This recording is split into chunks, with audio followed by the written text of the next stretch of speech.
সুপ্রিয় দর্শক আসসালামু আলাইকুম। আজ শেয়ার করছি চিংড়ি মাছ দিয়ে পুঁই শাকের ঝোল। রান্নাটা খুবই সিম্পল, আপনারা হয়তো সবাই এই রান্নাটা করতে পারেন, কিন্তু আমি আমার বাসায় যেভাবে পুঁই শাক আর চিংড়ি মাছ দিয়ে ঝোলটা রান্না করে থাকি সেই রেসিপিটাই আপনাদের সাথে শেয়ার করতে চাচ্ছি। আশা করছি নতুন রাঁধুনিদের জন্য আমার আজকের রেসিপি ভীষণই হেল্পফুল হবে।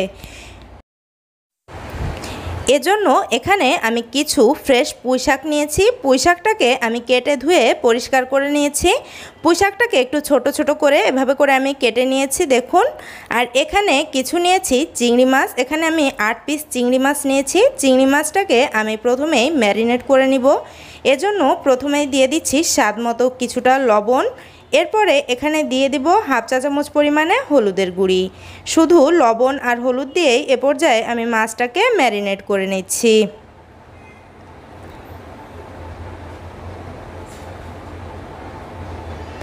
মাছটাকে ম্যারিনেট করা হয়ে গিয়েছে। এবারে চলে যাব পুঁই শাকের ঝোলটা রান্না করার জন্য।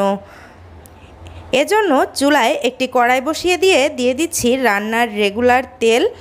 এরপরে এখানে দিয়ে দিব মিডিয়াম সাইজের দুটো পেঁয়াজ আমি কুচি করে কেটে নিয়েছি, সেই পেঁয়াজ দুটো। সাথে দিয়েছি 6 কোয়ার মতো রসুন। এবারে পেঁয়াজ আর রসুনটাকে ভেজে গোল্ডেন ব্রাউন করে নিব।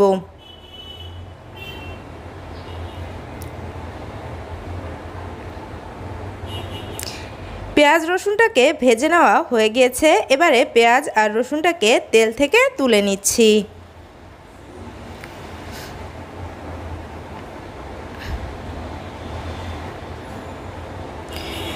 পেঁয়াজটাকে তেল থেকে তুলে নিয়েছি। এবারে ম্যারিনেট করে রাখা মাছটা দিয়ে দিচ্ছি। মাছটাকে ভেজে নিব 2 মিনিটের মতো। খুব বেশি সময় নিয়ে কিন্তু চিংড়ি মাছ ভাজার কোনোই প্রয়োজন নেই। এপিট ওপিট করে 1 মিনিট করে 2 মিনিট একটু ভেজে নিলেই হবে। একটা পাশ ভেজে নেওয়া হয়ে গিয়েছে। এবারে মাছগুলোকে আমি উল্টে দিচ্ছি।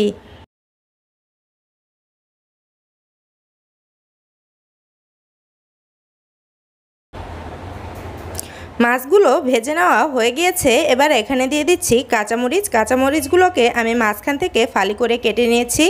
আপনারা আপনাদের টেস্ট অনুযায়ী এখানে কাঁচামরিচটা দিয়ে দিবেন। এরপর এখানে দিয়ে দিলাম কেটে ধুয়ে ক্লিন করে রাখা পুঁই শাকগুলো।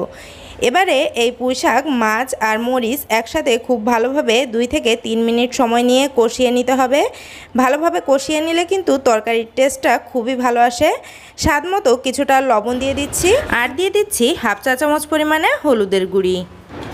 যেহেতু মাছটাকে আগে থেকেই লবণ আর হলুদ দিয়ে ম্যারিনেট করে রেখেছিলাম, এজন্য এখানে বুঝে লবণ আর হলুদটা দিয়ে দিতে হবে। এবারে সব কিছু একসাথে খুব ভালোভাবে কষিয়ে নিব। এখন যারা আপনারা আমার ভিডিওটা দেখছেন, আপনি যদি আমার চ্যানেলে নতুন হয়ে থাকেন, প্লিজ আমার চ্যানেলটিকে সাবস্ক্রাইব করে আমার সাথেই থাকার অনুরোধ রইল। আজ আমি যে রান্নাটা শেয়ার করছি এটা খুলনা অঞ্চলের একটি রান্না। এটা কিন্তু খেতে দারুণ হয়। আপনি বাসায় একবার ট্রাই করে দেখতে পারেন। আশা করছি আপনি নিরাশ হবেন না। শাকটা খুব ভালোভাবে কষিয়ে নিয়েছি। এবারে এখানে ঝোলের জন্য পানি দিয়ে দিচ্ছি। খুব বেশি পানি এখানে আমি দিব না, কেননা শাকটা অর্ধেকটা সিদ্ধ হয়ে গিয়েছে কষানোর সময়। আর শাকে কিন্তু খুব বেশি পানি প্রয়োজন হয় না। এখানে একটি টিপস হচ্ছে, আপনি যদি শাকটার কালার একদম ফ্রেশ রাখতে চান তাহলে কিন্তু খুব বেশি পানি দিয়ে অনেকক্ষণ ধরে জাল করা যাবে না। আমি পানিটা দিয়ে দিলাম। এবার একটা ঢাকনা দিয়ে ঢেকে দিয়ে চলে যাব মশলাটা রেডি করার জন্য।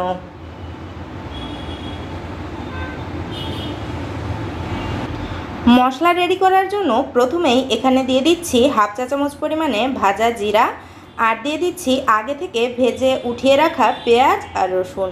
আমি আজকে মশলাটা শিলপাটায় বেটে নিচ্ছি। আপনারা যদি চান তাহলে কিন্তু ব্লান্ডারে ব্লান্ডও করতে পারেন সামান্য একটু পানি দিয়ে। আমি শিলপাটায় সামান্য অল্প একটু পানি দিয়ে মশলাটাকে মিহি করে বেটে নিচ্ছি। মশলাটা বেটে নেওয়া হয়ে গিয়েছে। এবারে আমি মশলাটাকে পাটা থেকে তুলে নিচ্ছি।